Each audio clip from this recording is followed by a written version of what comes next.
আজকের এই আনন্দ দিনে আজকে আমাদের যে মধ্যমণি আমার চাচি এবং আমাদের ভাই এবং আমাদের যশোর জেলা বিএনপির যে অন্যান্য কর্মকর্তা এবং যারা আমাদের এই বার্ষিক বনভোজনে এসছে, আমরা তাদের পেয়ে আমাদের যশোর টেকরুচি সমিতি সংগঠন থেকে তাদের ধন্যবাদ জানাই। এবং আমরা খুব খুশি, এত খুশি সবাই হয়েছে যে এটা আমরা মানে চিন্তার বাইরে। যারা মেহমানরা আসছে তাদেরকে আবার ধন্যবাদ জানাই। আর আমাদের পরিচয় আমরা বাবুর্চি, সবাইকে আমরা সেবা দিয়ে বেড়াই, স্বাস্থ্যসম্মতভাবে আমরা চেষ্টা করি। উপরে আল্লাহ নিচে আমরা সবাইকে সেবা দিই।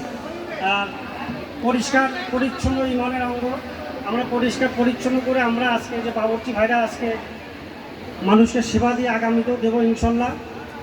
আর আজকে যারা এসছেন, যারা অতিথিবৃন্দ খেয়েছেন এবং যারা খাইছেন তাদেরও ধন্যবাদ। আর যারা খাননি, আমরা এখনই খাবার দাবার ব্যবস্থা করব। আপনারা সুন্দরভাবে বসে আমাদের এই অনুষ্ঠানটা সুন্দর করবেন, এইটাই আপনাদের কাছে অনুরোধ। ভুল ত্রুটি হতেই পারে, এরকম অনুষ্ঠান হয়তো আমরা করিনি, আমরা এই প্রথম করে আমাদের হয়তো একটু সাহস। আর এই সাহসের অভিভাবক হচ্ছে আমার ভাইরা, হ্যাঁ, তাদের আবার ধন্যবাদ জানাই। আসসালামু আলাইকুম।